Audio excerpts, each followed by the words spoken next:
This is exactly right.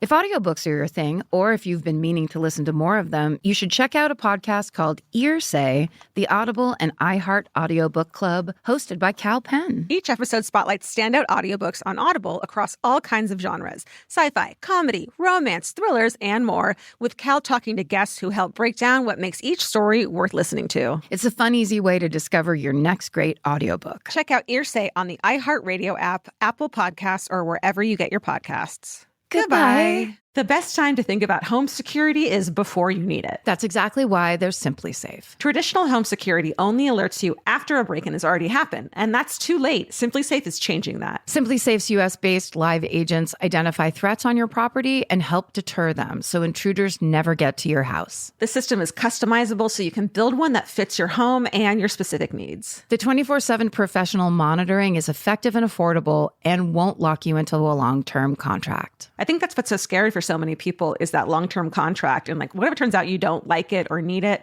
but they don't have that because they know you'll like it and you'll know that you need it and feel so much safer when you have it. Like at this point in my life, I would never go without a security system on my house. I just feel safer with actually having Simply Safe around. There's a whole staff at Simply Safe that's waiting to talk to you and help you out. Right now, you can get 50% off your new system by visiting simplysafe.com/MFM. That's half off at simplysafe.com/MFM. There's no safe like Simply Safe. Goodbye. Get into the Hyundai Getaway Sales Event and get away with a deal so right, it almost feels wrong. Right now, you can get great deals on Hyundai's most popular models, including the adventure-ready SUVs like the Hyundai Santa Fe or Santa Fe Hybrid and the Tucson or Tucson Hybrid. Plus, there's the bold and stylish Elantra loaded with the latest tech. Or go all-electric with the Ioniq 5 or the Ioniq 9. So get down to your local Hyundai dealer and get away with a deal you'll love during the Hyundai Getaway Sales Event. Visit HyundaiUSA.com for details. Goodbye.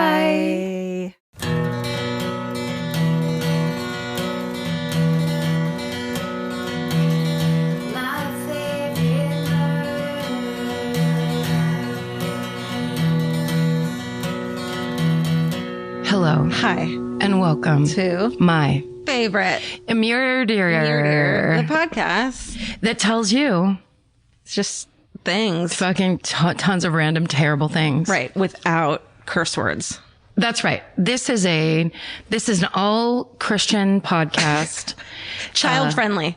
A child-friendly, religious-based. We've got fucking railroad, or what are they called? Trains going by in the background. Ghost trains. We don't believe in evolution. Everything you could want in a podcast. Wow, that train's loud. Yeah. Do you know, I got into an Uber the other day and like there was this rock music playing and I was like, okay, rock music. Great. And then it was like the lyrics were like, oh, fuck. You're trying to sell me hard on Jesus H. Christ. And you were like, Hava Nagila. I've had that a couple times in Ubers where I feel like people are like, they're trying to work, they're trying to make $1, but they're also like, well, I could kill 2 birds with one stone and be spreading the word of our Lord. I wonder if there's like a cult of, Jesus people who are like, this is how we're going to get people on, is we're going to Uber and play pretty good rock music. Pretty good, passable. Yeah. It's so funny. I did Dave Holmes' Friday 40 last Friday. Love with it. Chris Fairbanks of Do You Need a Ride? And he said, first, I can't remember how it came up, but he goes, have you ever had that thing where you start to hear a song, you really like it, and then you realize it's Christian, and then you realize you're like a hypocrite for not liking it? Kind of what happened. Well, I don't want to hear about how he lifts you up and you raise your paws in the air. He lifts you. Like Dirty Dancing style, like Patrick Swayze. No one puts Jesus in a corner. Boom. And the podcast. Boom. Goodbye. Lights out. Fuck all y'all. Hey, can I read this? Cause fine. I've been exposed as being obsessed with bowling. Fine. I don't care anymore. Why haven't we bowled yet? I know we've had at least 2 days. So someone sent us a picture of the bowling socks I was talking about last on the Minisode, the Minisode. Exactly as I described, 3 bowling pins, a red bowling ball, and what looks like puffs of air at the bottom. Do you think that's the speed of the ball hitting those? Because it's almost like a bomb goes off when they hit. You know? On your ankles. Yeah. And they're, these ones, it says, this is for Hardstark. That's you, Georgia. Thank you. Oh, because this is Instagram. Okay. Stephen Ray Morris, my favorite murder. I believe I got them at Mission Bowling Club. Is that in San Francisco? It is. Grey Wing. This is from Grey Wing on Instagram. San Francisco. P.S. My grandmother is in the Bowling Hall of Fame. What? I'm so proud of your grandma. Who is she? Please send us more information. Oh, yeah. Grey Wing, Grey WING, San Francisco, California. If you could please send us a very concise book report, 3 to 5 paragraphs about your grandmother. With photographs from when she was playing bowling and as an elderly woman. What if it's both? Oh my God. What if she started young and went all the way into modern day? I want to know what she carried in her purse on a regular basis. Hall of Fame, though. She's not just a great bowler. She is of the greatest bowlers. Mm-hmm. Mm-hmm. And San Francisco. I mean, that's where my people are from. Yeah. That's why I'm so passionate about bowling. It's not like they have a shortage of good bowlers. So that means she was really fucking good. That's right. It's what everyone's like up there.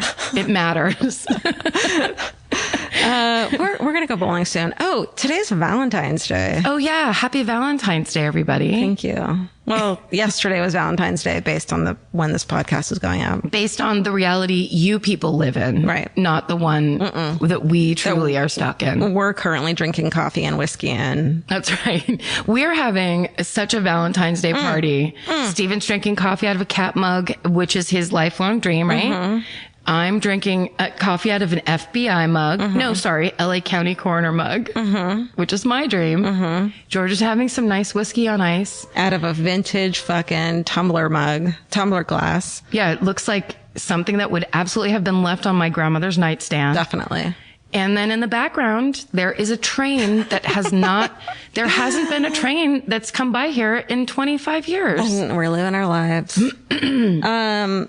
I wanted to tell you that after a 20-year hiatus, I am again reading Stranger Beside Me. Oh, really? Yeah. What brought you back to us? Zac Efron? Well, people want us to talk about that. We have talked about it. I know, but they want us to, there's more photos now. Okay. And now that I'm reading it and like in it, I see the photos and I'm like, I know when that was like supposed to have happened. And yeah, when did Ted Bundy go through a weightlifting phase? That's the question I have. Because the first photo I really? saw. You think he's too cut? He's insanely cut. From what in my limited, as we all know, extremely limited research, Ted Bundy always seemed like kind of a skinny little professorial type. I think it's like a skinny, but like, what are like a tennis player. Sinewy. He's a sinewy This is type. why you wanted Gary Sinise. Maybe we just happen to. Is it Sinise, or are you just saying that because I of think sinewy? it is. There's someone you said you wanted to play him before this whole Efron thing It was came not out. Gary Sinise. Who was it? Yep. Steven. Come on, Steve. Steve. What? You can't put your hands up like you don't work here. You son of a bitch. Steven, you had one job. You have one job, which is to Karen. memorize every word I say. It's not Gary Sinise. No. It's Gary Sinise. It's, oh God, what's his name? He it's someone who looks like that. Ted Bundy. Who would you want to play? Let's start over. Who do you think should play Ted Bundy? Not Zac Efron. Let me stroke my minorly invisible beard.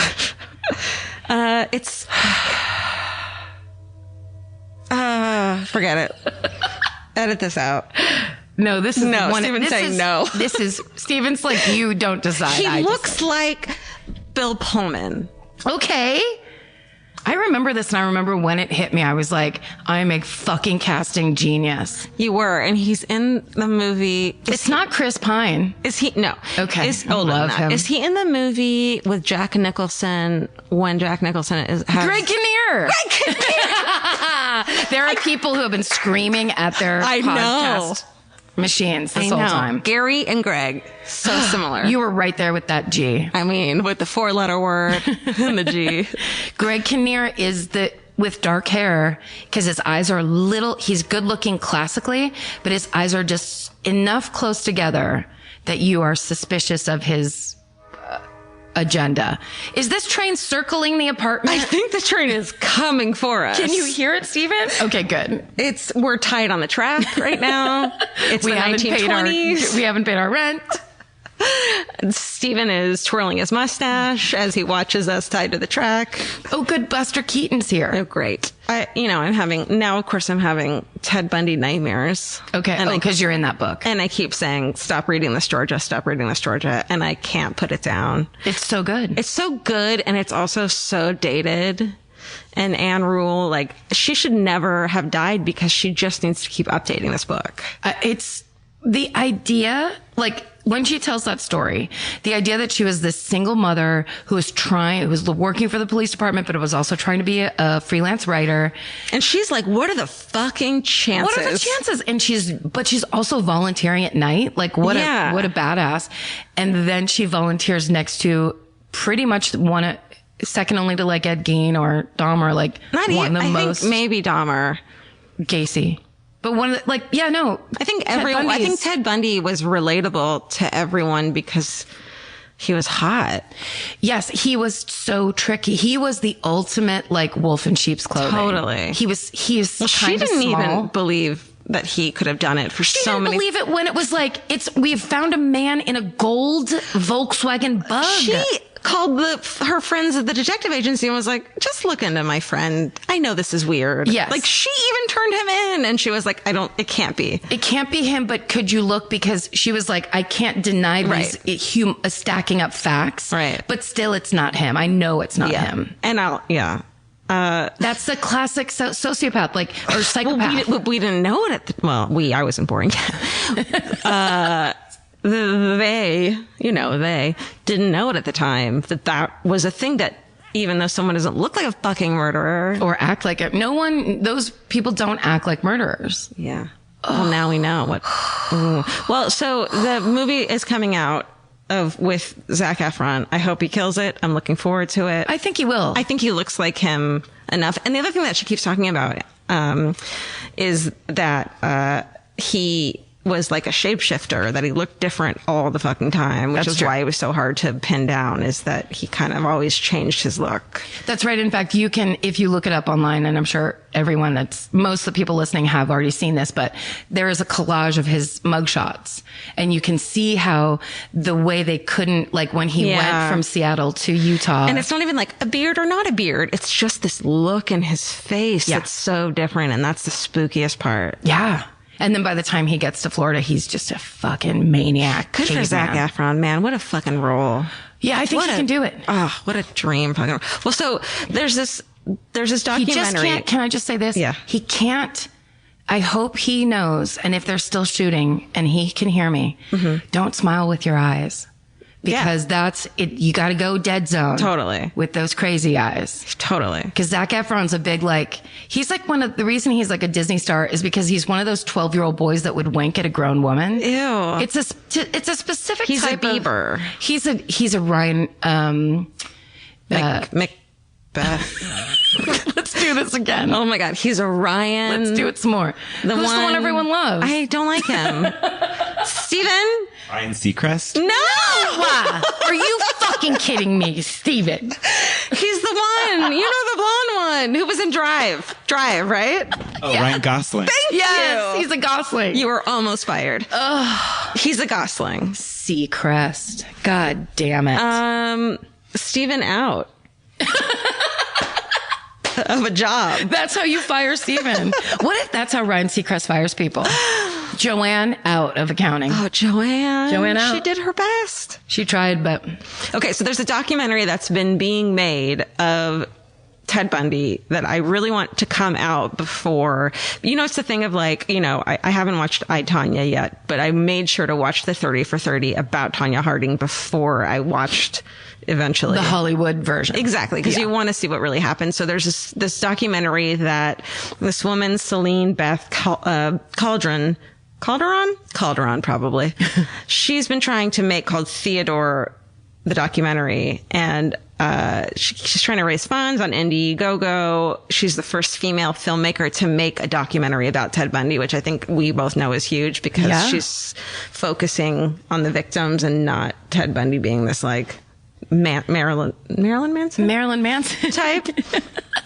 Also, he always wore that one blue contact. They're doing an Indiegogo thing, but they're even with that, they're giving 5% of what they make to Rain. Oh. So that's amazing. She's not, I mean, I just really hope it comes out before. So what's her name again? So her name is Celine Calderon. And it's Theodore, the documentary. And I follow her on Instagram. She keeps posting, like, there's a photo of fucking Ted Bundy, like, never seen before next to the fucking bug. Oh. And then she got she's interviewed a fucking shit ton of people who were involved who have never spoken before about it. And she needs money to interview more people so she can make the documentary. I really want it to be made. Yes. And also I think it's such a passion project. Yeah. Like, that's amazing. If you're up there and on your high hill in your mansion and you want to throw some dollar bills a certain way, right? That would be amazing. Indiegogo, and then you just look up Theodore, the documentary, and I just think it should come out beforehand. And then give the equal amount to Rain also. Right? Yeah. Get it all done in one donation. Don't be a dick. Come on, stop being so greedy on your hill. How mean you are. Why are you up on that hill in the Ryan first place? You owe it to everyone to make this documentary happen. Ryan, we know that you have 9 jobs, which means that you could donate, what, 50 grand and get this fucking thing made? 50 grand is nothing for him. You're natural. You're America loves you. Love us back. Yeah. Is that too strong? No. For Valentine's Day. It's Valentine's Day. Ryan Seacrest, you're my Valentine. Love is in the air and whatnot. Someone Knows Something season 4 started. Loving it. David Regan. I love Someone Knows Something. He's so good. This new one is about... I love something. This new one is about this dude who gets sent this bomb, explodes in his fucking hands, dies, still hasn't been solved. It was like 1996. What? And goes back to fucking figure out what happened. It's super good already. And I'm really angry because they didn't drop all the episodes at once. Oh, they're so you have to doing wait. it, which is so smart, but... There's nothing worse than having to wait. But I hate it. That's great. Yeah, it's good. Does he crunch down any country lanes? He fucking does his signature crunching towards the door from his car. Beautiful. He does. It's his thing. It's his signature. I see him in my mind as I listen to him do that, and it's such a delightful and yet also incredibly upsetting movie. That Only he can get away with that. Yeah, because it's such a documentary filmmaker thing to do. Yeah, yeah. You know. It's so exciting that there's another season. I love it. That's all I have to say. This podcast is brought to you by Squarespace. Every successful small business starts with someone saying, I wonder if people would actually buy this. Squarespace gives you everything you need to find out. From consultations to events and experiences, you can showcase your skills with a customizable website designed to attract clients and grow your business. With Squarespace's collection of cutting-edge design tools, anyone can build a beautiful, professional online presence that perfectly fits their brand or business. Get paid on time with professional invoices and online payments. Plus, streamline your workflow with built-in appointment scheduling and email marketing tools. Head to squarespace.com/murder for a free trial. And when you're ready to launch, use offer code MURDER to save 10% off your first purchase of a website or domain. Goodbye. You know your favorite summer clothes by what actually makes it into your suitcase. Find the outfits you'll wear all season long at Quince. Quince's 100% European linen pants, dresses, and tops are the pieces you'll reach for all summer long. They're lightweight, effortless to style, and they start at just $32. Their denim is soft and comfortable, and their organic cotton sweaters are perfect for layering when evenings get cold. Quince's beautiful 14-karat gold jewelry adds a subtle finishing touch. So I just went to Italy, and you bet I brought my 100% European linen scoop neck midi dress along with me in the color of floral waterfall, and I wore that thing all over Italy. It was like the perfect day to night. It just looked so pretty, and I felt like I looked sophisticated while still being comfortable. Make your summer wardrobe feel easier. Head to quince.com/MFM for free shipping and 365-day returns. Go to QUINCE.com/MFM for free shipping and 365-day returns. Quince.com/MFM. Goodbye. Every piece of furniture you own has a story. Sometimes it's an heirloom, and sometimes it came with the house because it was too heavy to move. If you're ready to start a new chapter with your home decor, there's Article. Article makes it effortless to create a stylish, long-lasting home at an unbeatable price. They take great care in curating their collection, focusing on pieces that stand the test of time. We've talked about Article for a long time. There are pieces in that catalog that are so affordable that are room changers. And if you go through there and there's like a little something you don't even realize you need it until you see how they have stuff set up or what style combinations that they're doing with. They do the boho chic. There's mid-century. It's a little bit modern. It's something new. Like there's so many choices in there and it's not going to break the bank. As someone who's interested in tons of different styles and time periods, Article covers them all in one place. I love that. I know I've mentioned already how much I love my entryway table, but I swear to God, because the path that it's on, I pass it 4 times a day, and I love it more every time. Article is offering our listeners $50 off your first purchase of $100 or more. To claim, visit article.com/murder, and the discount will be automatically applied at checkout. That's article.com/murder for $50 off your first purchase of $100 or more. Goodbye. Okay, so this was a story that I wanted to do when we were in Columbus. Okay. But it's too awful. Oh, good. So I'm going to go back. I know that these days I've been doing lots of slightly off kilter, lighter, whatever types of stories.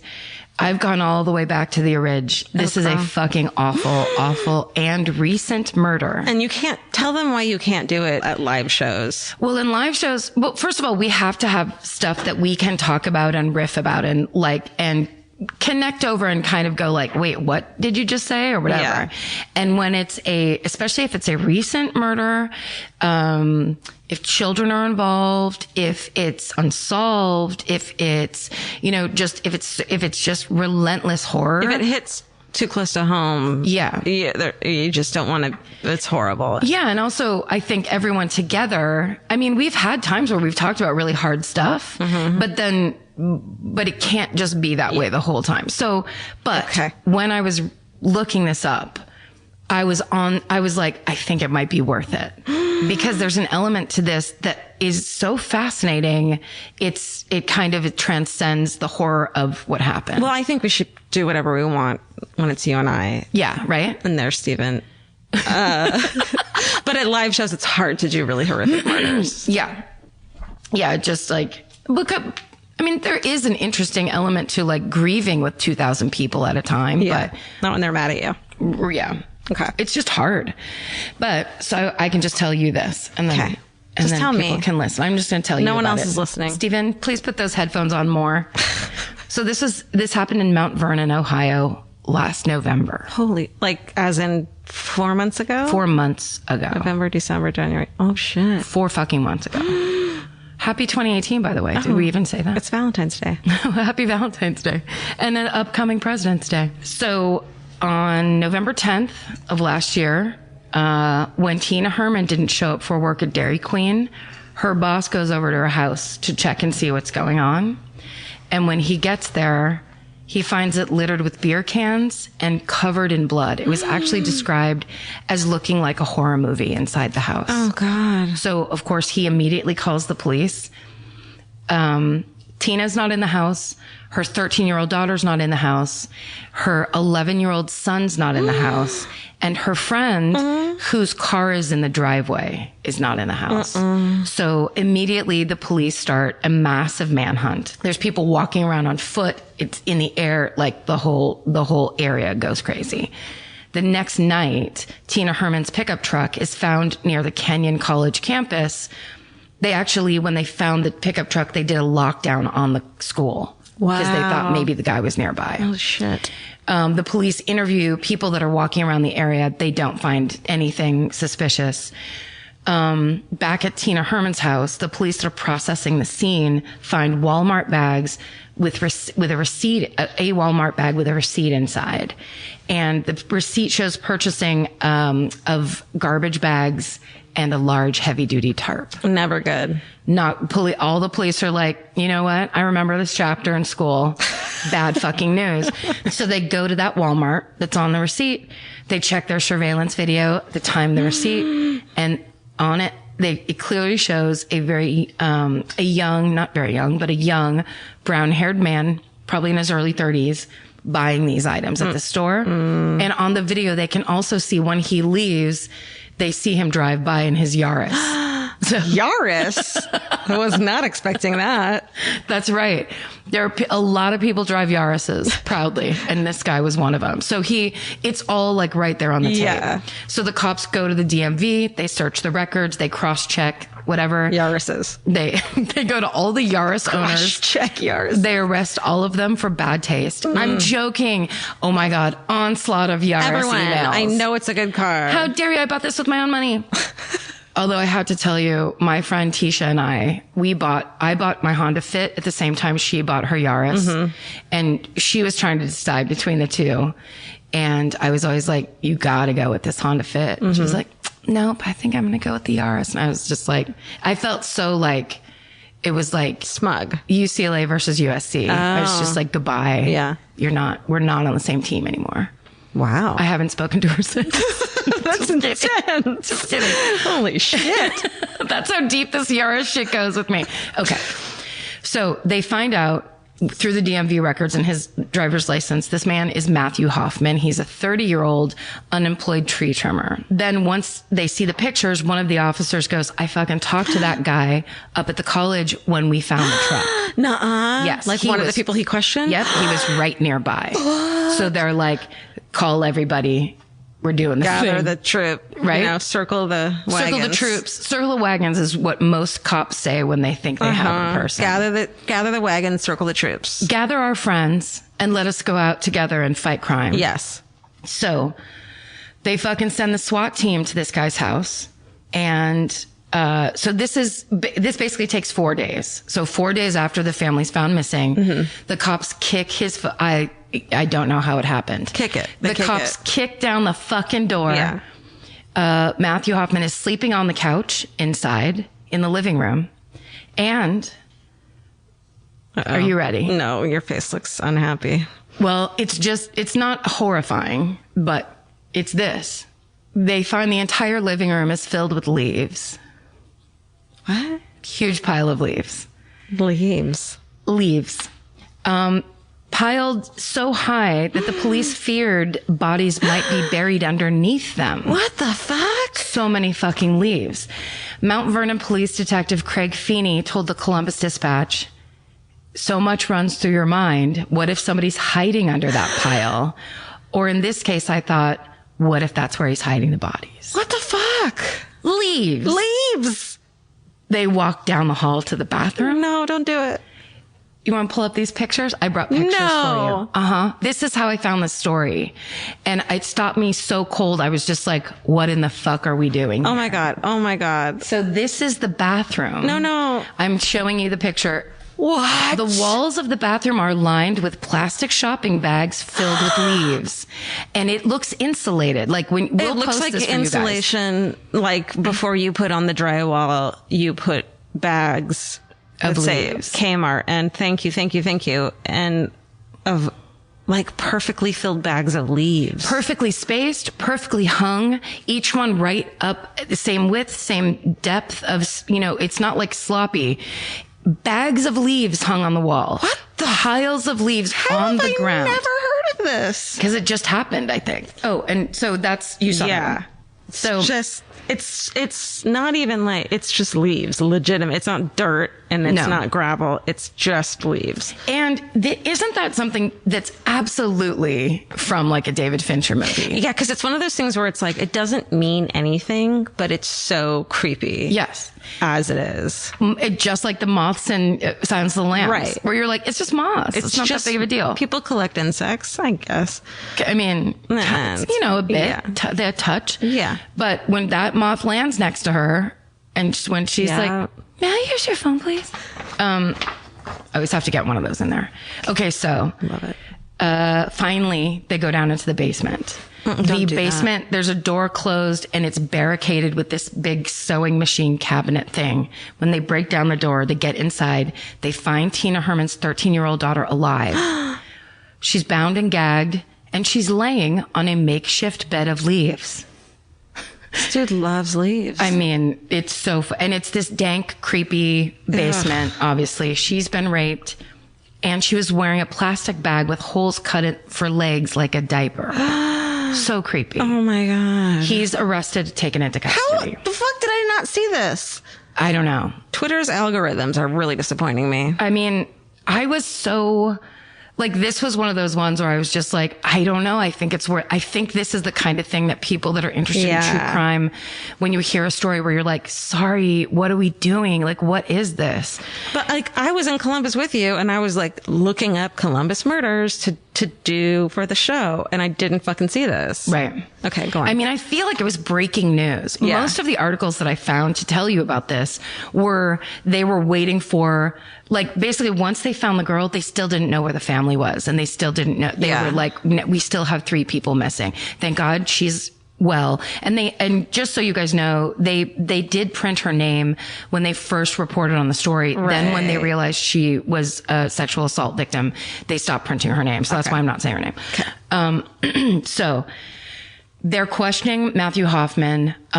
He's not saying anything. They said that this reporter that was writing this said that these stories are from the Columbus Dispatch and also from the Denver Post. But they say there's hours of footage of police trying to question him and him just not saying a word.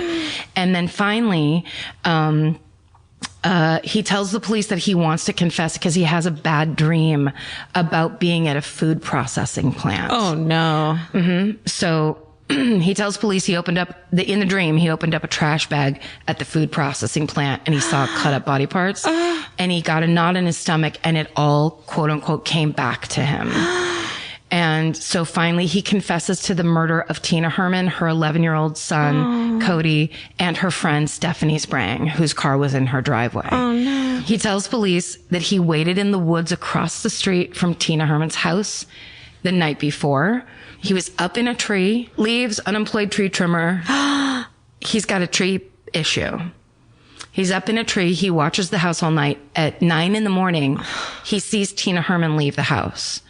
So he thinks the house is empty and the garage door doesn't go down all the way. So he sees this is his chance to slip in. He goes into the house. He told police. Do we know how, or is this going to come up, like how he knew who they were? Or it was just a random. Well, he had already been arrested once before for burglarizing a house by slipping into an open garage door. Okay. So when he told police he actually had only gone in to burglarize the house, they believed that it was basically an interrupted burglary because he had done it once before and only burgled the house. Okay.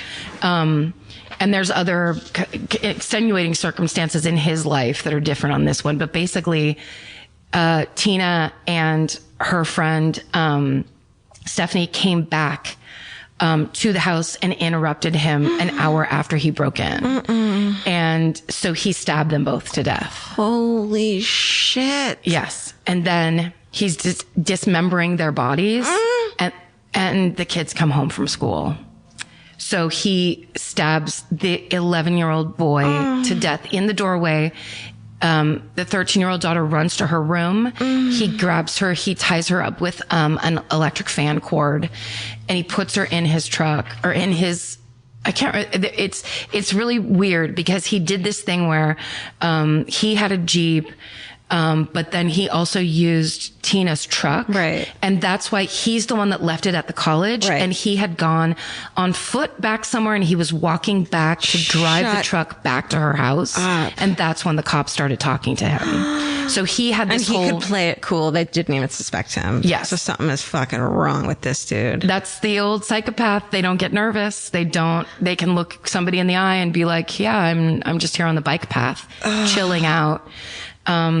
Yeah. So what had happened is he put, these dismembered bodies and the little girl, they don't think that the girl saw the house.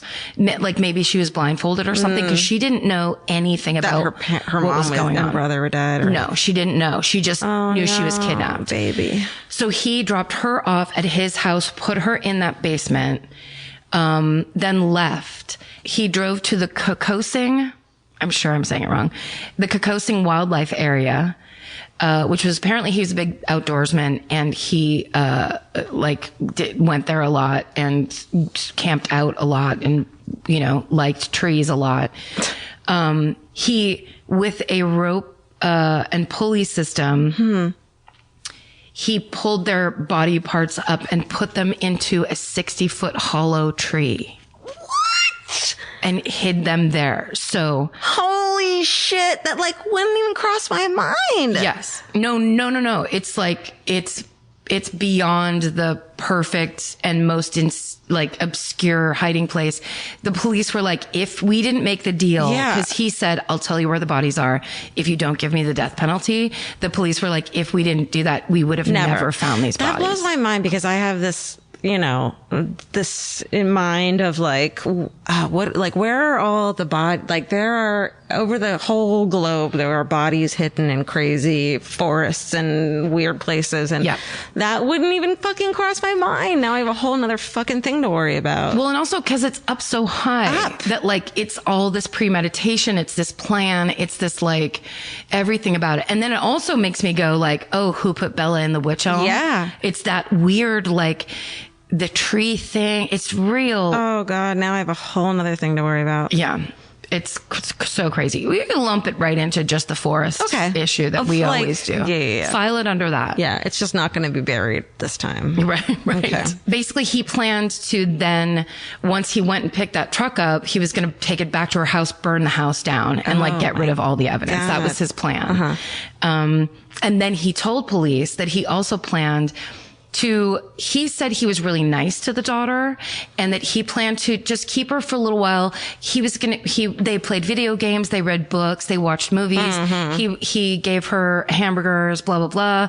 And then he was just going to eventually let her run away. She'd be home by Christmas, is what he told the fucking police. He had this whole fantasy that he was actually a good guy. He was a good guy, and he was and he didn't want to do these things, but he was put in this. What a fucking dick. Well, and also just mental illness gone beyond rampant, just untreated, terrible, whatever. So, essentially, they have, of course, these newspapers have interviewed the neighbors, and this guy has so many neighbors. It's amazing. And they all have something to say.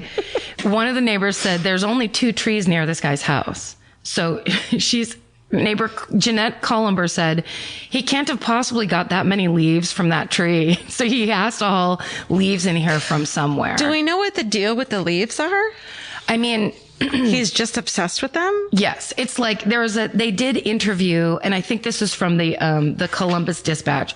They interviewed a guy named Dr. N.G. Beryl, who is the director of the New York Center for Neuropsychology and Forensic Behavioral Science. Say that guy again? says you would have to talk to this guy to understand what the connection is.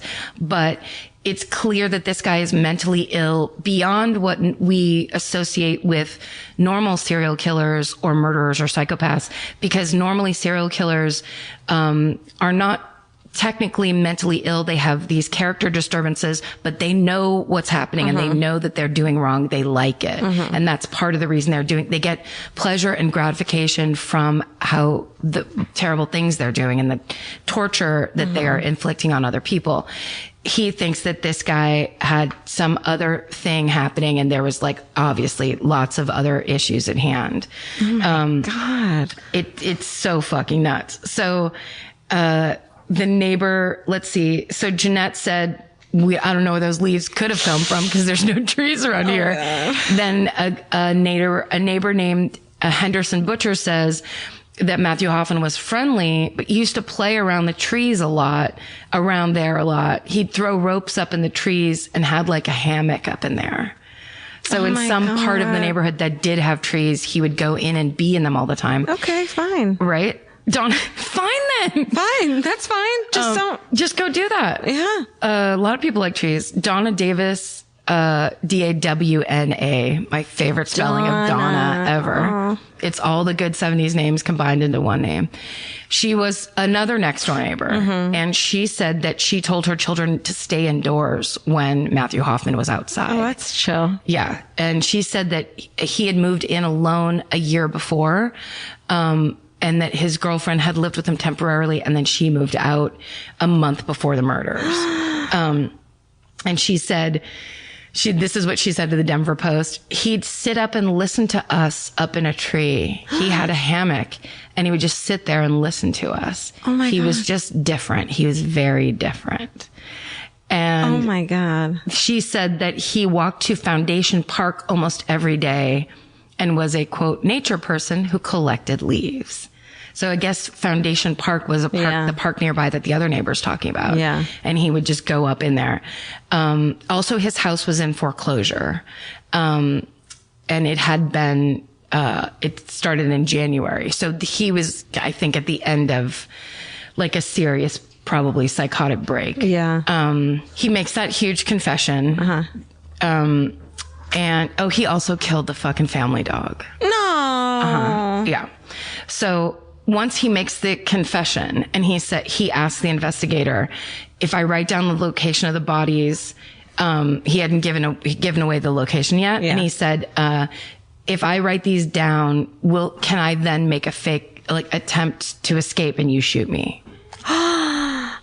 And the cop was like, no, we're not going to do it that way. Yeah. And so then he wouldn't talk. He wouldn't tell them where the bodies were for 2 full days. And then he finally told them that whole story that I just told you. Oh my and God. the police, of course, when they saw it, were just like, yeah, we had to make this deal with him because we would have never known. Sure.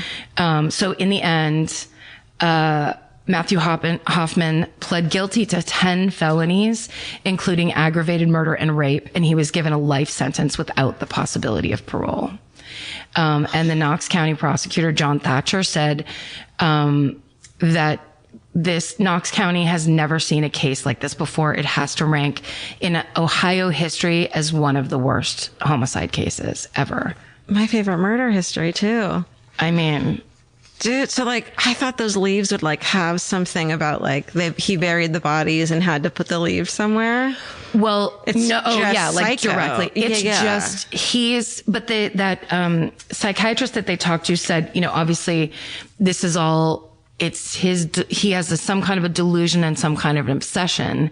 So in his mind, somewhere in his mind, and he would be the only person that would be able to explain what that connection is. But right now, there's nobody that can say, oh, he did murder because of trees and da-da-da. But like just coming upon a picture of a living room filled with fucking leaves. The bathroom's more troubling to me, of just perfect bags lined up and like whatever stapled to the wall. It's almost like inverted hoarders, like the same feeling I had the first time I saw hoarders, but it's organized and only leaves. Yeah. And on the wall. And then you got to be like, what happened? What's going Tell on? me everything now. Yes. Meanwhile, it's a grown man that climbs and plays in trees. Who like but was able to buy a house and have a girlfriend and like it's so crazy, and plan the disposal of bodies in a really smart way. Yes. Well, yes, because once he was in it, it was like, that is the truth. Like that psychologist that gave or psychiatrist, whatever he was, that gave the difference. It's like, yes, he was mentally ill, clearly, but he also knew what he did was wrong, covered it up. Like, yes, there was something going on, but you can't, it's the insanity defense, I don't think could apply because he covered up and hid those bodies and hit a girl and raped a fucking girl. Yeah. Like, this wasn't some kind of like, I went all over the place. This isn't like Richard Chase, that Sacramento Vampire, where you're like, what the fuck are you doing, dude? Yeah. God damn it. Anyway, that's the Matthew Hoffman case of Mount Vernon. Jesus. I don't know how I would have reacted on stage to this. Well, I mean, it would have felt like this. It's fucking, like, we're just like, ugh. Oh man. Well, mine isn't much happier. Okay. But it's interesting. Okay, good. All right. That's all we ask. That's all we need from you, people. You're not. What? What? This is our job. Okay.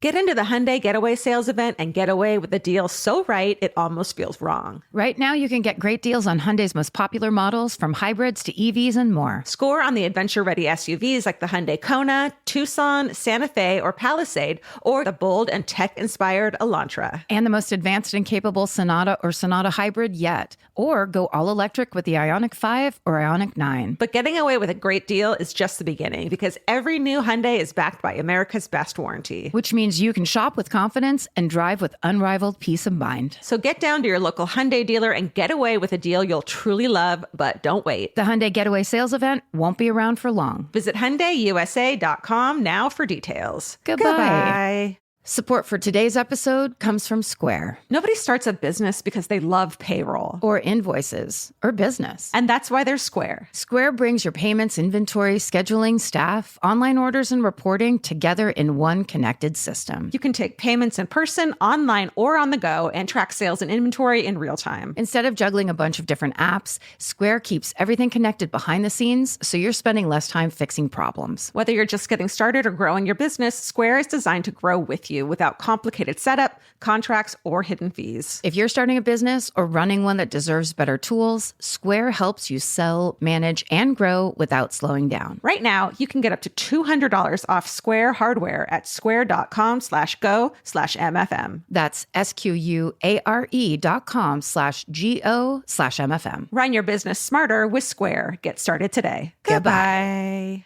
There are some questions humanity may never be able to answer, like, what's the meaning of life? Or even worse, what do I make for dinner? Luckily, Hungry Root has one of those covered. Hungry Root is like having your own personal shopper and nutritionist all wrapped in one.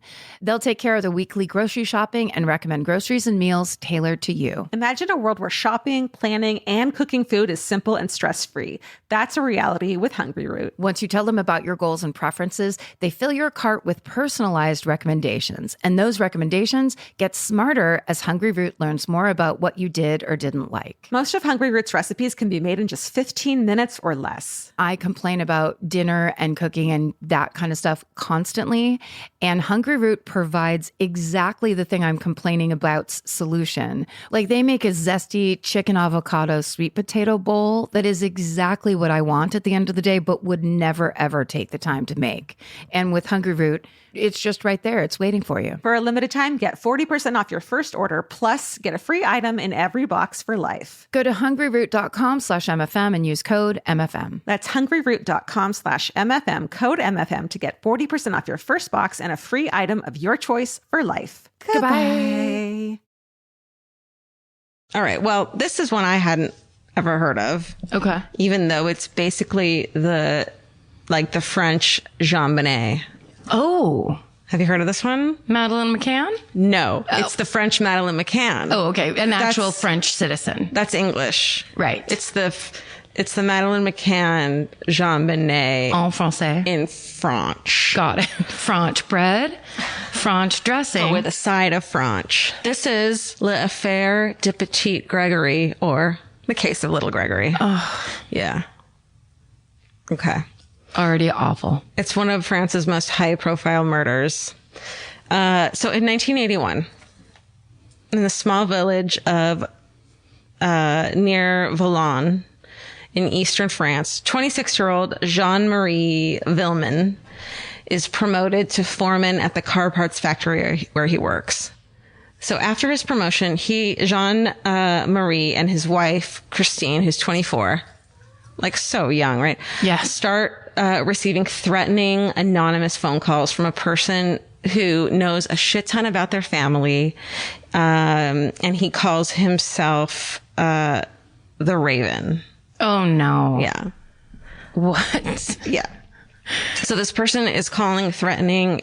This person has a hoarse voice, or it's a woman disguising her voice. I listened to one of the recordings from way back when, and it sounds like a fucking woman to me, for sure. Was it super creepy? Yeah. It's not even creepy. They're having a conversation. Oh, no. All right. So,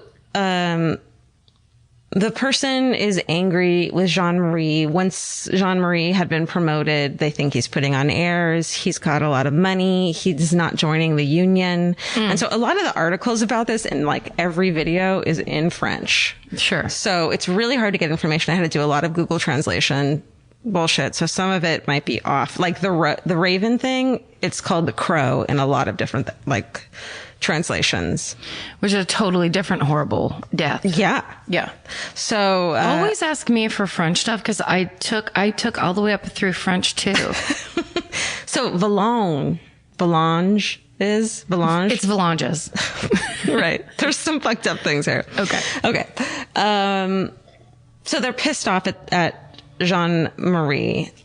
The Villemans, they alert the police and they begin recording the phone calls. And so at that point, the phone calls stop and instead threatening letters start coming. Do you think the Raven knew the phone calls were being recorded? Yeah. Okay. Because it sounds like someone who was close to the family. Oh, okay. So maybe even knew. Like a mole. Yeah, that's totally a mole. So these threatening letters start coming in. There are these rambling letters written in, quote, longhand and low-class slang. Oh. The letters are signed the Raven and say such things as, I'll have all your hides, and I hate you so much, the day you die, I will spit on your grave. And it's sent to the whole family, like, the grandparents and all these things. God.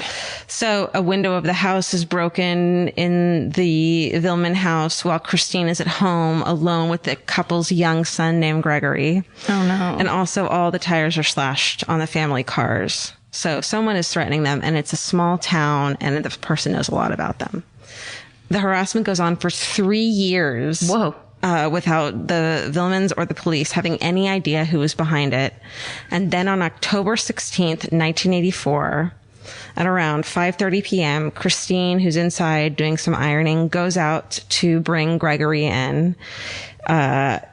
He's 4 years old at this point, and she had left him outside to play in the sand beside their house, and he's not there. Oh, God. No, it gets worse.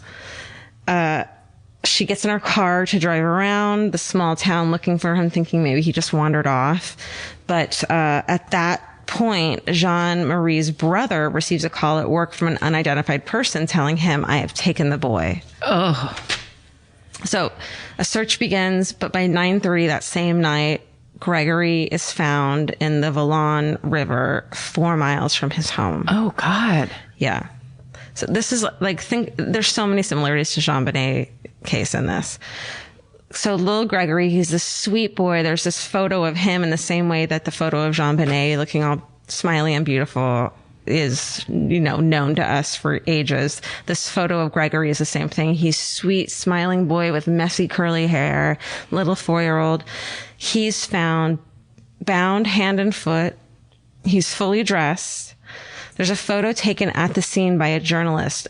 It's a roped firefighter holding in his arms and taking Gregory out of the river. He's fully dressed in his blue anorak, dark green velvet trousers, and his beanie still on his head. Oh. And it's published in the press the next day, and it traumatizes all of France, and everyone becomes obsessed with this case. Yeah. So he's dead. Did I say that? Yeah, Obviously. yeah. You figure. Okay. The next day, Christine and Jean-Marie receive an anonymous letter that says to Jean-Marie, addressed to him, I hope you die of grief, boss. Your money can't give you back your son. Here is my revenge, you stupid bastard. Holy fuck. In the same way that the Jean-Benet fucking letter was, it's so similar, right? Oh. Remember? Yes. But that was a fake ransom letter. Right. But it was your money can't help you. Yeah. That's true. You know what I mean? That's right. I'm jealous of your riches. Yeah.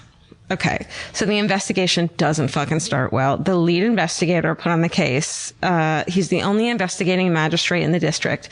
He's 32-year-old Jean-Michel Lambert. It's his very first investigation. No. 32. Oh.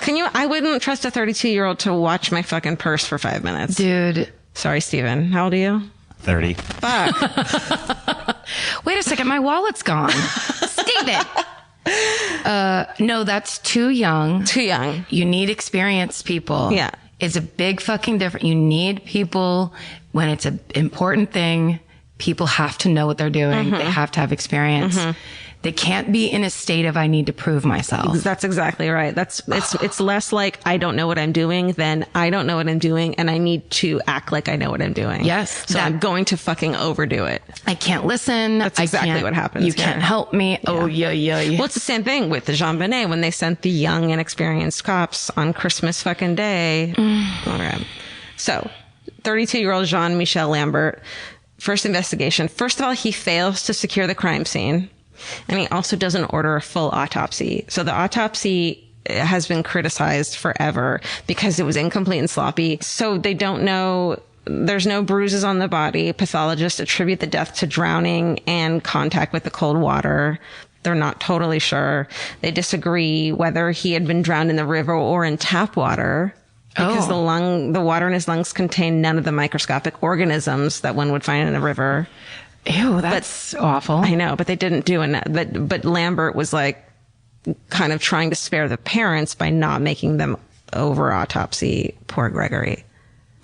It doesn't work that way. No, unfortunately. I mean, ultimately. Yeah. So from the beginning, suspicion falls on the family of Jean-Marie, the father.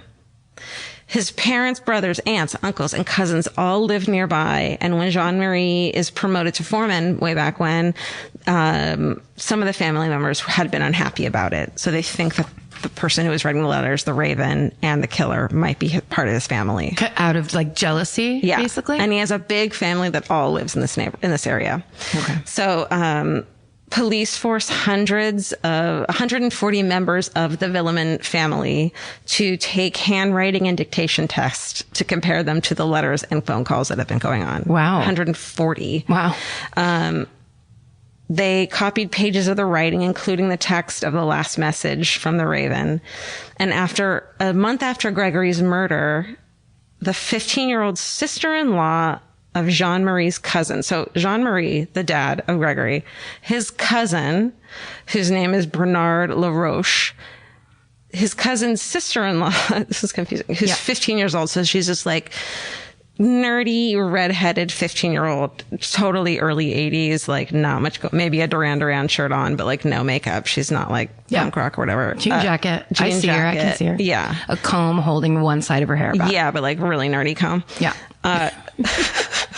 A math comb. You know. Yep. Yeah, it's a ruler.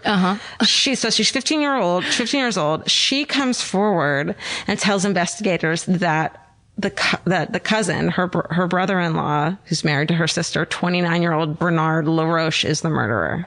Oh, fuck. She tells them that the day Gregory was killed, she had been picked up by Bernard from high school and taken to the Villemin's house. They picked up Gregory and headed for the river, and then they parked and Bernard went off with him and came back alone.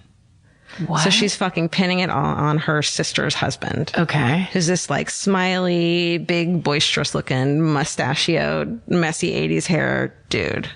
Okay. Played by like a young, Roseanne's husband on Roseanne? John Goodman? Like a young John Goodman. I was thinking Vincent D'Onofrio. No, not more jovial. Looking. Okay, got it. Yeah. A good time guy. Totally. Got it.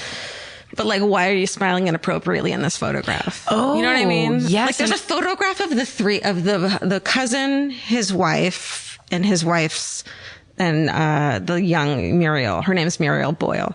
There's a photograph of the three of them, and I just want to know if it's taken before or after the murder because it's inappropriately smiling and creepy. Okay. You know what I mean? Yes. Like, ugh. There's something about it. French people are screaming what they think about really happened. And I want to know. They're like, actually, we're supposed to smile like this way. Right. So why are you smiling? Okay. I used to work with an over smiler who actually, I'm positive, was a sociopath. Because they don't know when it's appropriate, so they just do it the whole time. Right. And it's this thing of, it's almost like that weird hypnosis kind of thing where it's just like, yes, everything's fine. Like they're trying to control you with their mouth. Right. With their teeth. They learn that They learn that people mimic things, so they just fucking do it. Yeah, like here, this is friends. See? Yeah. See? Which is like someone always trying to show you that they're happy and smiley means Right. they're covering something. And you know inherently, but you're like, but they seem so happy. Yeah, I have to mimic what they're doing because Right. this is, they're setting they're setting the tone of the room, which is Right. we love everything. And then when you get older and stop giving a shit about anything, you realize like you don't have to do that. Like when I stop being that way, which I am inherently like a person who will mimic a person's happiness because I'm just uncomfortable that way. Yeah. And I don't do it, then I'm like, oh, this isn't right. Yeah. I don't want to be here. It's because it's like, why is this person trying to control me this Yeah. hard? Like, Yeah. what do they not want me to be paying attention to? Right. I mean, This is that photograph oy. in a nutshell from the 80s Okay. with a mustache. Steven. Wait, are okay. you French, Stephen? Uh-huh. Oui. Oui. Okay. Ba, ba, ba, ba, ba. So she says that, blah, blah, blah. And then, okay, so Bernard, this guy Bernard, the cousin, and Jean-Marie had played together as children. So they're from the same clan. It's like a clan more than a family. It's almost like Fargo, that second season when they're like Yes. the big criming family. The crimey family? They didn't fight crime. They crimed. But they had grown apart over the years, and Bernard was an unkempt, often profane man with a mustache. And he and his wife, they also had a 4-year-old child, but he had a learning disability. Okay. So they both had 4-year-old children, but Gregory was this beautiful, smiling, happy baby that everyone loved. And Jean-Marie had been promoted. He was getting all this money. His dad was in charge of the plant. Well, meanwhile, Bernard seemed to have a shitty fucking life. Right. So, they didn't socialize anymore with Jean-Marie and Christine, but so he wouldn't have known about the family a lot enough to write these Raven letters. But one of Jean-Marie's brothers was good friends with LaRoche, so he would have known. Okay. He didn't like the Vilmans, blah, blah, blah. Okay.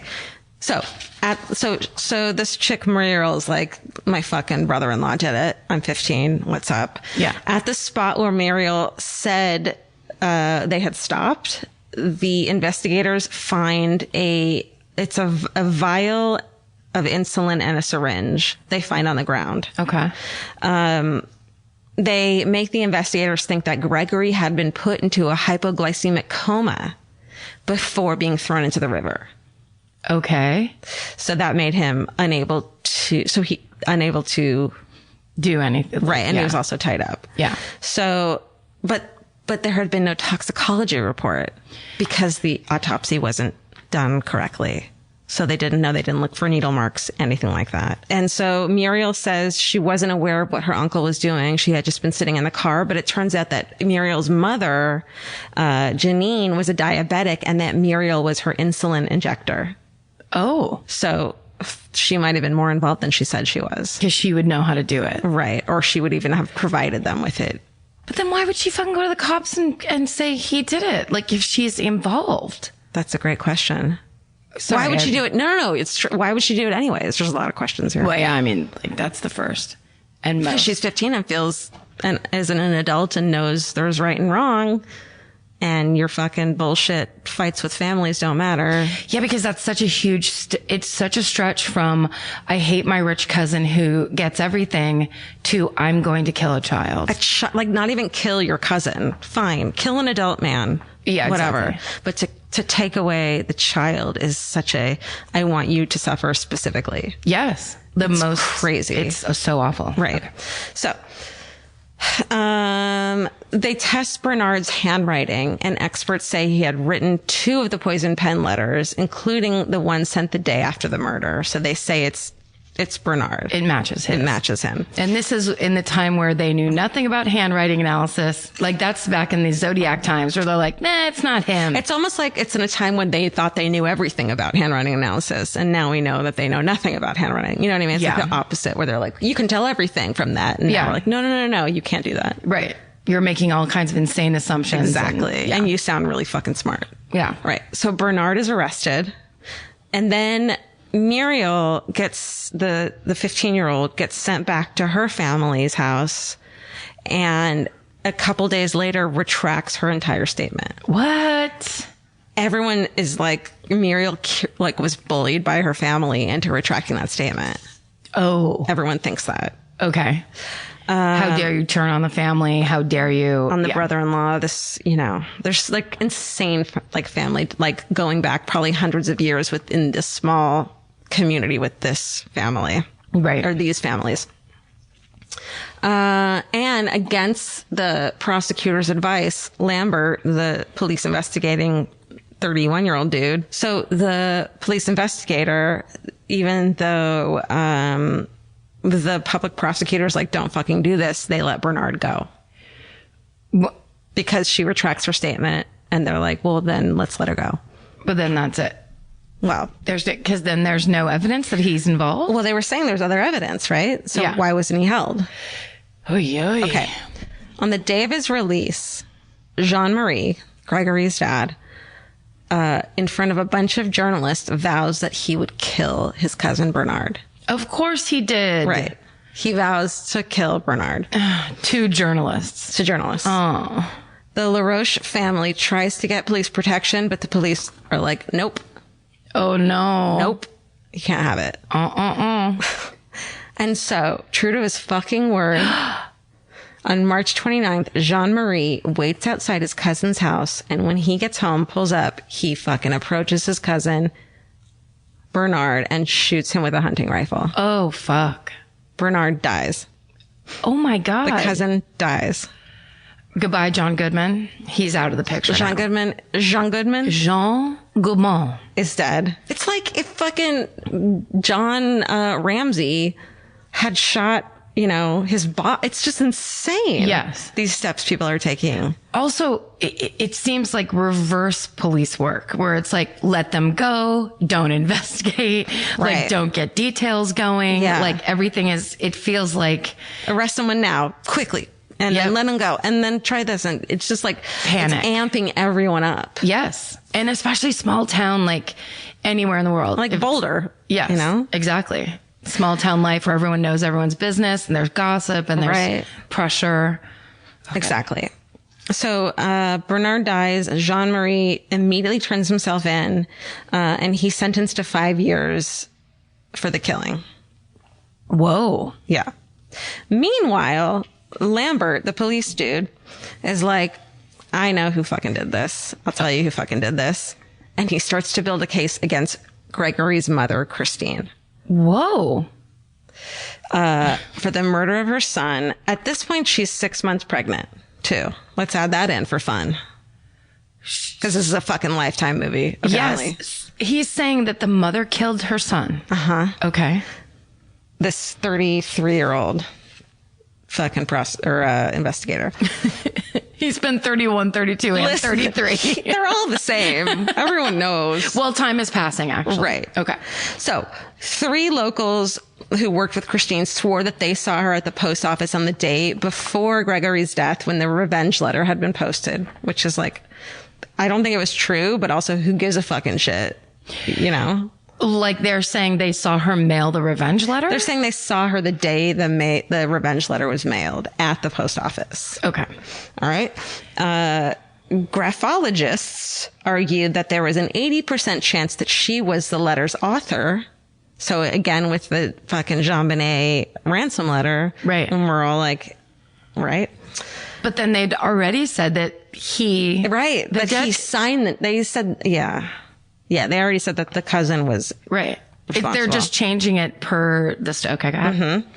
And string that was identical to what was used to tie up Gregory is found in the cellar of the Vilman's home. Oh, no. But it's like, does that, I don't know. Who knows? The what bad that guy could means. have taken it there. Right. That's the one string they sell in this village. Sure. Also in the Raven's letters, he accuses Christine of killing Gregory. So they start to believe what the fucking Raven is saying. Because Gregory had been conceived. So they're saying Christine had been knocked up with Gregory in an extramarital affair. And that's why she killed her son, which What? ultimately wasn't true, proven to be untrue. Ooh, that's fucked up. Yeah. Because then they're just floating salacious shit that people Right. love to repeat. And keep in mind this whole time, if you were alive during the JonBenet Ramsey investigation, it is the fucking media is going out of their fucking minds. Yeah. You know, front page glossy bullshit in every grocery store. I don't know what they have in France that's equivalent to that. It's going on. Everyone is eating it up, and all these crazy theories are being, you know, just thrown about. Yeah. I think they have one big magazine called Paris Match.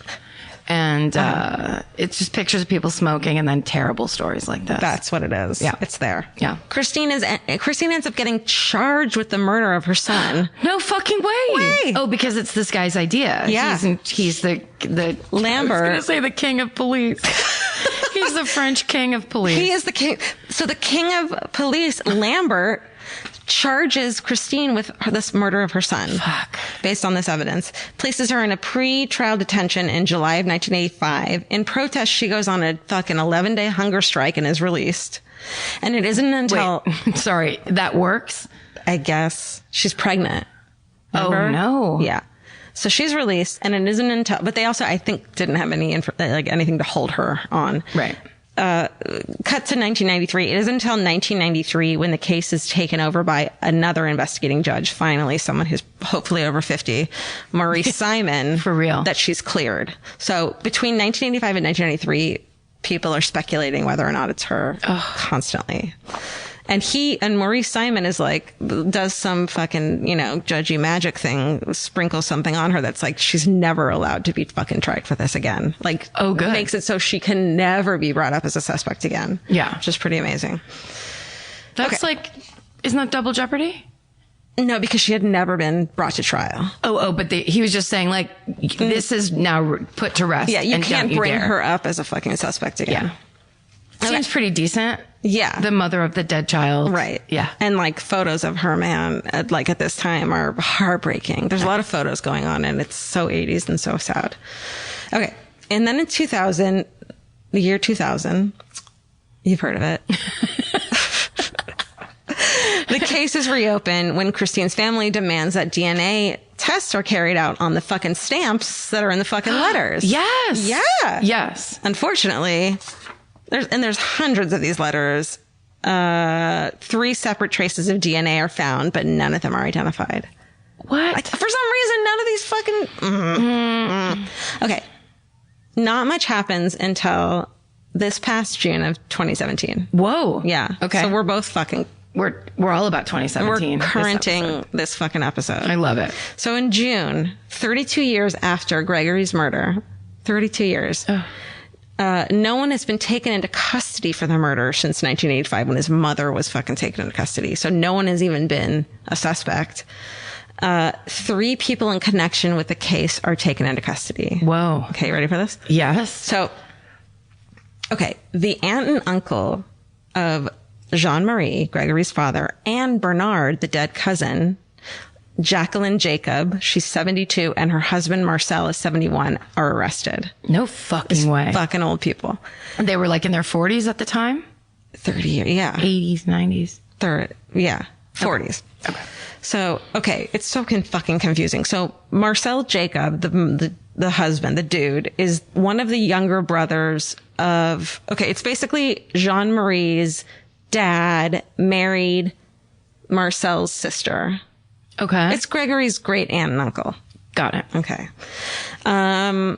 They're charged with kidnapping and confinement, but not the murder, saying they were responsible for the murder of Gregory since he would not have died unless he had first been kidnapped. So they think fucking this chick Jacqueline, who's now 72, is the fucking mastermind of this whole entire thing and made Bernard, was the letter writer and the woman. It sounds like a woman. She's the Raven. Yeah, she's the Raven, but they're all involved and all hate this family. And the day of, Bernard actually did the murder, but she was like the distraction and the mastermind. Whoa. This is like the second season of Fargo. Yeah. I mean, totally like Fargo. It really is. Because also it's just that like, what for? What are you doing? Like, what is this plan? Totally. And why the kid? Yeah. It's such a... Sick. It's like to hurt as much as possible. Also questioned are Albert and Monique Villman, the parental grandparents of Grégory, 86 and 85 years old. So Gregory's fucking grandparents on his father's side, on Jean Michel's side, are questioned as well. Okay. Like everyone hated Jean Marie and were in on this. Even his own parents? They're questioned. Wow. So the charges against the great aunt and uncle follow a handwriting and linguistic analysis of some 2,000 letters of the Raven letters and voice recordings that lead police to conclude that the authors are a man and a woman. Okay. More than 100 witnesses are also interviewed, some 12,000 pieces of evidence run through an advanced artificial intelligence program called Anacrime, which sounds fucking so cool, that locates potential suspects at given moments and uncovers inconsistencies in statements and alibis. How? I think it's basically like this person says, I was there, and this person said, you were, like, and the pings are from here, and puts them all together, and it's like, whatever they're saying isn't true. There's no way they could have been there. Because it's basically based on like how we're digitally and kind of in some way recorded at all times. I don't even think that at that point. I think it's just based on statements. Who said okay. you were here? Who said you were there? You said you were here. Oh, that makes sense because they're talking to so many people. Right. So they put them all together and they're like, this person wasn't where they said they were based on everyone's testimony. And the scariest part about Anacrime is that they're also those robots that can open doors now. Did you see that video today? Yes. That bothered me so much. It bothered me all day long. I didn't watch more than him walking because it looked like a spider. It looks like a spider, and then there was a part where it turns before it opens the door with a creepy long vacuum cleaner tube. No. And it does this like click click where it moves really fast to one side, and it's so unnatural. Like it looks very animal like, and then it goes click click, and you're like, oh, I don't even know what this is. It's like we want the end days to come. Yeah, we're forcing it quick. Yeah, it's like we're begging it and creating the end days. Yeah. It's like some really smart guy that loves robots and computers also watched The Terminator too many times, and he's like, we gotta make this happen, guys. But he never saw the beginning of The Terminator, like the first scene in the boardroom. Right. He's like, this all looks great. And he didn't watch the romantic parts, because I argue that The Terminator, the first one, is one of the most romantic movies of all time. It's pretty beautiful. Yeah. God, and he goes to see his wife and sees her gardening. Is that the right movie? I think, yes. When he goes and he walks by before he knows, like he gone. He sees something and he's like that. Yeah. Also, just, you gotta love a guy that keeps a picture with him of the girl that he loves. Can I just tell you that I don't know what year it came out in, but it was way too early for me to watch it. And that scene in the boardroom in the beginning when the Terminator just kills everyone, it was so traumatic for me. I bet. Yeah, no, it's this horrifying, amazing movie. It's so good though. Can I tell you can I just do a quick sidebar of Valentine's Day? Always Valentine's Day. That just reminded me, the picture thing just reminded me. We have family friends named the Mulkeens. So one of my dad's best friends is Kevin Gary, and his sister Marilyn Mulkeen is the woman. Remember that high school picture I showed you where I'm leaning against a ladder and I have almost a unibrow? Always. Where you look like one of Kelly Bundy's best friends. You look like Kelly Bundy's like, why Kelly Bundy got into trouble. That's right. I'm her smoking friend. Yes. So Marilyn Mulkeen was, also because it's so small town, she also lived next door to my best friend, Christine Gooden. So she took Christine's senior portrait. She took mine. She took everybody. She was like a really great photographer. And when I can't remember where we were one time, she told me the story of how her and her husband, Tom, like got together. They were, childhood, he was friends with Kevin and with the boys in the Gary family. They were all on vacation at the Russian River. I think the boys were like 14 or 13 and she was like 11 or 12. And I tell the story because Marilyn died in November of cancer. And it makes me super sad because I hadn't seen her in a long time. And she's truly one of the coolest. She was like one of those cool people of your parents' friends where you're like, oh, I want to talk to her. She's like, I'm going to tell you how it is because no one else is. Yes. Like she really was a legit rad lady. And I'm very sad that she's passed away. Sorry. But but I still have this story and I love it so much. So she is a 12-year-old girl is watching these boys play in roughhouse, and they all grab Tom, and who is like, her older brother's cute friend, and they're about to throw him into the Russian River. And so he pulls his wallet out of his back pocket and he tosses it to Marilyn. He goes, "Hold that for me," as they throw him into the water, and she catches it and it falls open in her hands, and he has a picture of her in his wallet. And they were married for 51 years. And that is my favorite. That's just a little sidebar Valentine's Day story. It's my favorite love story of like when you are a 12-year-old girl and they're like a boy, the idea that a boy would have your school picture in his wallet, like you're the girl I like love. And then they actually end up married. The crush you have at 12 years old will never, it just never. It never burns that bright. Never. Again. Because it's so innocent. And it's also so like idealistic. Like it's like when you're 12, you don't pick bad boys. You pick like, it's like, oh, he's nice. Or like he said something nice to me or something. Or he has freckles or some dumb shit. Or he's just in the living room. Sometimes it's that. But I love, anyway. He's not mean to me like my brother. Oh, God. That's my favorite Valentine's story. And I just sidebarred you so hard. Sorry. But that was beautiful. Okay, good. I love it. Let's get back to this little boy being murdered. Okay. The Jacobs alibi. So the Anacrime's like beep boop bop. I'm a machine. Yeah. And the old folks, the Jacobs alibi are quote unconfirmed and unsubstantiated. So Anacrime is like, hell fucking no. Ooh. You lying little fucking liars. We need Anacrime. Anacrime, when you're in your 40s, you're fucking lying.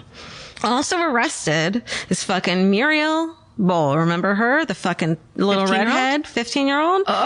She's arrested at this point for complicity in murder and non-report of a crime.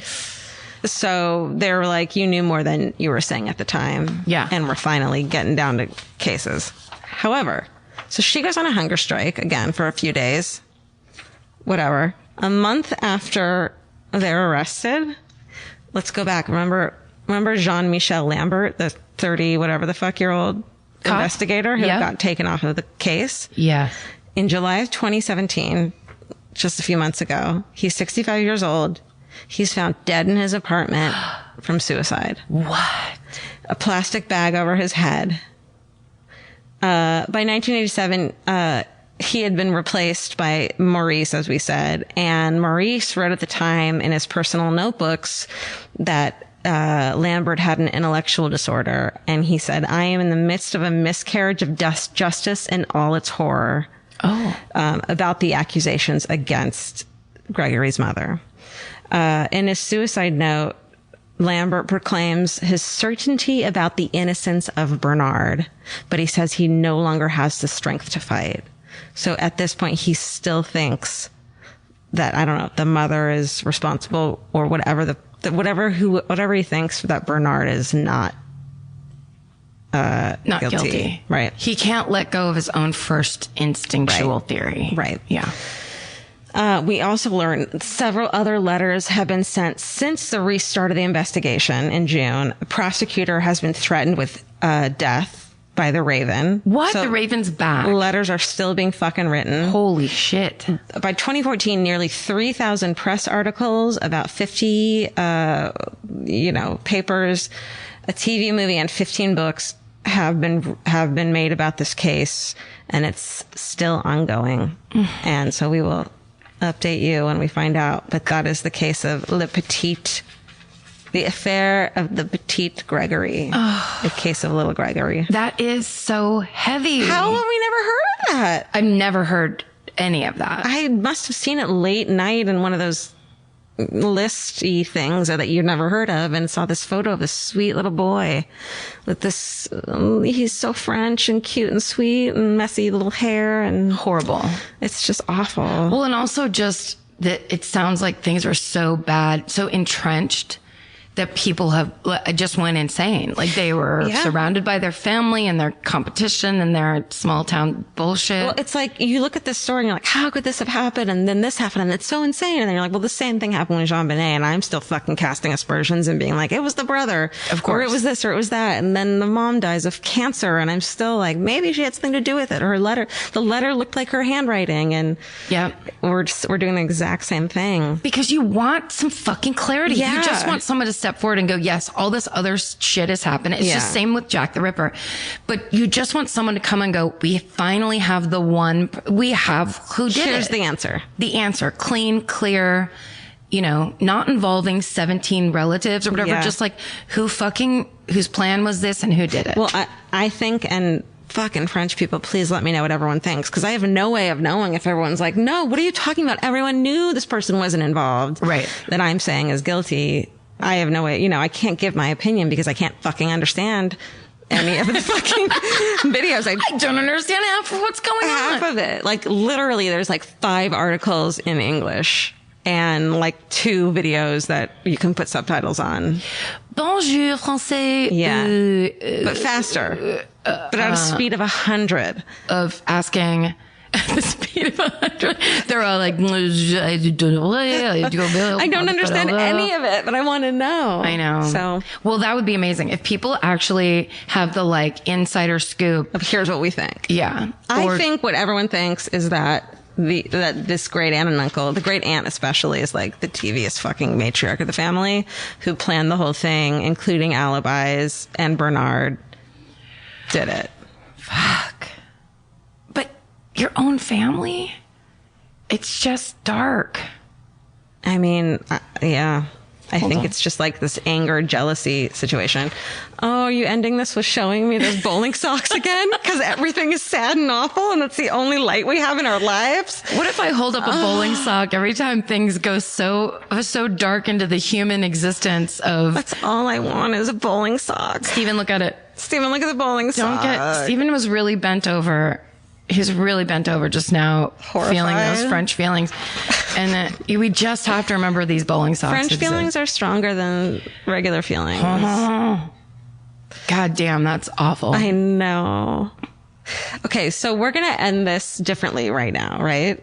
You and I were talking about how I just don't want to keep we end the episode with thing that makes us happy. And I'm just going to keep saying my cats or that my back doesn't hurt. And I'm fucking sick of myself.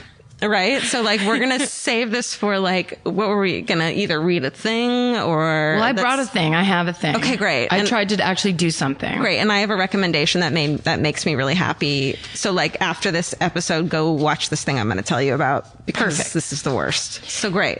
So this is all new. We're giving it a shot. It's basically we take the beginning and we're putting it at the end. Yeah. Because we decided we front load everything with everything we love and are excited about, and then we drain ourselves with horror. Yeah. And then it's like, what do you like? Well, and then we're staring at each other going, what? Why haven't you gone to the movies? You guys don't know that half the time at the end when we have to say a thing we're happy about, we have to make Steven cut out 10 minutes of us going, I don't know, suitcase, I don't know.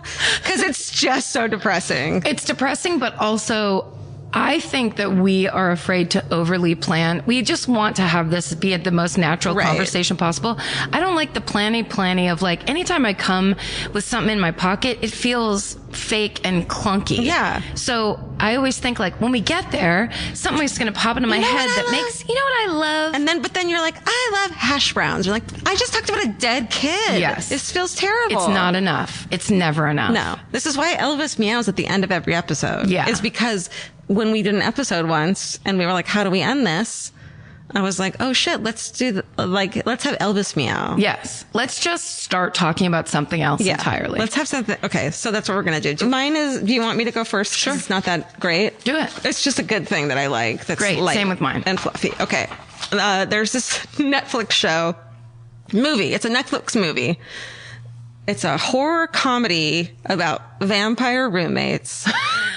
Called What We Do in the Shadows. Yes, girl. Do you know it? Yes. Oh, it's the greatest. It is so good. I have had the hardest time not talking to you about it. It's Jermaine from fucking Flight of the Conchords. Jermaine Clement. And is it Watiki? I don't know how to pronounce that guy's name. I panic when I see it Steven on the knows. page. Taika Waititi. Look Waititi. look at Steven! You're hired again. At a lower rate. At a lower rate. It is so perfect. Amazing. It's basically just like, oh my, it's perfection. Rhys Darby has a hilarious, we're werewolves, not swearwolves. Yeah. Like, it's just so good. I want to cry. Rhys Darby, I actually one day was sitting staring at my TV like, I cannot look at one more true crime anything. Yeah. Like I really hit a wall. And then I went, randomly my DVR recorded Flight of the Conchords, which is almost never rerun. And like, all you need to do is binge watch Flight of the Conchords and you'll be happy. I went straight to iTunes and bought both seasons or 4 seasons, whatever it is. Yeah. Because I was like, oh, wait a second. I could watch this over and over for the rest of my life and be happy. It's the best show ever. I'm the hip hop-opotamus. My rhymes lyrics are bottomless. And then nothing. It's the best. There's nothing better. There's nothing. Maybe he did. Maybe he did what? He maybe did. He maybe did what? He maybe did. He maybe did. He maybe did. Also, those posters behind Rhys Darby in the New Zealand office, ambassador's office, wherever they are the best. It's perfection. It's New Zealand. What we do in the shadows is an extension of that. Yes. So, and I think they're going to bring it to this place we call America and remake it here. Yes. But it's going to be Jermaine and Taika, who's so cute. The other thing is, I want to live in there because they're all hot. They're so hot. They're all the vampires except for the really old one. Please go watch it. It's the best movie you've ever seen in your fucking life. Yeah, if you haven't, it's so goddamn delightful. Okay, so that made me really fucking happy. I'm going to watch it over and over again. I told you the time I got to meet the Flight of the Conchords. I opened for them when I very first started stand up again after I hadn't done it for 5 years. Yeah. One of my very first sets was opening for the Flight of the Conchords in Denver. While they were like in their like the shit. It was the height. I think the show was still on. Yeah. I think it was like maybe their last season. And they were like touring and shit. I ate it in a way. Were you doing music? What? Were you doing music? No. I was trying to put a comedy set back together. And one of the main problems was that the mic cord was twisted around the mic stand probably 150 times. Like there was no way I was getting the mic off the mic stand. So I had to stand there like fucking Stephen Wright and deliver not set up punch jokes, like conversational shit. It was awful. I got a terrible review in one of their like local weekly papers where they said it should have been Kristen Schull because she's on the show and she's a Denver local. Yeah. It was a horror show, but all that aside, horrible. Kristen Schull, love you. That's horrible. Look, I did it because I wanted to be around those guys and meet them. No, there's no reason why you shouldn't have done it. But except for that I didn't have an act, but they were so lovely. And Jermaine Clement, like, in my opinion, we don't have to go on and on about this, and we certainly don't have to debate it. But Jermaine's hotter than, is that what you're going to say? I think Brett McKenzie is the hottest technically.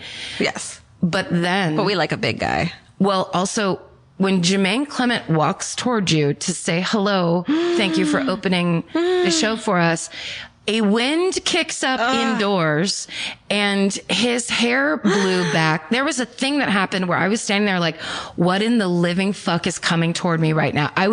He's a vampire. In the knees. Also, like, he's a monster. You've seen his David Bowie impressions. Yes. You'll just never. There's nobody ever. Listen, Vince doesn't listen to this podcast. Look and listen. My husband does not listen to this podcast, so it's fine. So let her fly. And Vince and I were watching it together, and I kept almost saying, because the guy that they turn into, yes, that guy's like, amazing. They're so hot. Yes. I couldn't do that. It's weird too. It's weird as American girls, I think, to see hot guys that are acting like sweet and innocent. Yeah. It's such a strange, not of my era anyway, combination. And then they had like, I'm just going to keep talking about it. They had special effects it was this low budget movie, and then these insane special vampire effects. Yes. I'm going to watch it tonight again. They just did it perfectly. Yeah. It was like a realistic docu-series almost, but I know, it's so perfect. It's called, I wrote down The People Who Eat Darkness. That's not it. That is actually a really good book about a Japanese serial killer. Go listen to that. But it's actually called What We Do in the Shadows. That's right. A different thing. Yes. But similar. Okay. Well, my thing is, I love it. Now that's my thing too. That's great. I'm support. I see lotion in your hands. Well, because we were given. Oh yeah. When we went to, I believe this was in either Atlanta or Nashville. So this was a couple trips ago. So I'm sorry that I don't, as I always say, someone pointed out to me on Twitter that I'm always like, sorry, I don't remember your name. Sorry, I don't, whatever. It was Kim. But, I'm trying to look on here because I bet you it'll tell me Nashville, Tennessee. Great. We were given a little gift bag from some people and I lost the fucking card. Yeah. But it's from a company called Love Heals Thistle Farms. Oh, yeah. And so this is a company that's in Nashville, Tennessee, where they make hand lotions and soaps and all this stuff. I think there a lot There's of like it a is lip balm. We got lip balm, hand lotion, this amazing, like I can't stop using it body butter. Okay, but everyone listen, because there's a thing, and you and I started crying when we read that. Like literally crying in the green room when we saw this. All of the products from Love Heals Thistle Farms are made by women survivors. So these are women who get these jobs because they have been either they just got out of jail or they had to leave their homes because of domestic violence issues. So they're going to live at this place. Yep. And they get this career and they get a job and they make these amazing, beautiful products. My hands are always dry. Yes. I have a ritual before every show. I put on hand lotion, and if I don't do it, I get a little bit weirded out. Oh. Every once in a while. And a mint in your mouth. A mint in my mouth. A mint in the mouth and a lotion on your hands. Well, hand lotion. This is my new hand lotion. It's the best. Because it's not greasy and it's curing all of my super dry cuticles. Dude. It's amazing. I am stealing it. So it's actually an amazing product that like smells good and really, really works. And also when you buy it, you are supporting these people who are trying to get out of a bad situation. Who don't just want to go. They Yep. feel like they have a purpose. Yeah. God, that's beautiful. And they're making a product that could be in fucking Sephora. I like this so much better than the fact that Mimi, who's sitting right here, truly does make me happy, but I don't need to repeat that every fucking episode. Look, sometimes it's hard. Listen, that's gorgeous. I love that. Yeah. Okay, let's do that from now on. That's a good one. Well, also we get so many, and you guys, we talk when we meet you and you give them to us, we talk to you about it, but we are inundated with amazing, beautiful gifts. Incredible. Thoughtful, hilarious, brilliant. Creative, artistic. Like, it's so fun. And delicious. It's hard to, we're also traveling. adjectives? So then we're shoving stuff in our bag. Like I looked around my house because I had actually the card that described in detail about everything Thistle gets Farms. I'm just a sloppy mess. So I'm like, I finally grabbed up this thing where I'm like, well, at least this is in my purse and I have this information. Yeah, we're so lucky. People have been so kind to us and we're so fucking lucky. Yeah. Thank you guys. Yeah. And so be kind to these people. I will find that thing and then we'll have Stephen post the Thistle Farms because it truly, aside from anything else, it's a great product. We should have we'll talk about it later. Make some plans on the show. We should make some plans. I love that. This is so much better. Yeah. Okay, great. Yeah. It just takes 5 minutes of thinking. That's all we need to do. It's so exhausting. We're going to get there someday. We should make a podcast about it. We should hire a team of secretaries. No offense, Stephen. But thank you all for listening. Yes. You guys are fucking angels. Thanks for being here. In the here. outfield and in the infield. And we appreciate it. You guys are like ghost baseball players in a cornfield. We built it. We look outside. And you came. Georgia Rita, she said, we built it. She pushed her boobs together. We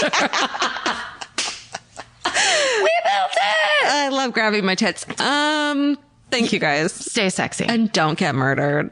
Goodbye. Bye. Elvis? Want a cookie?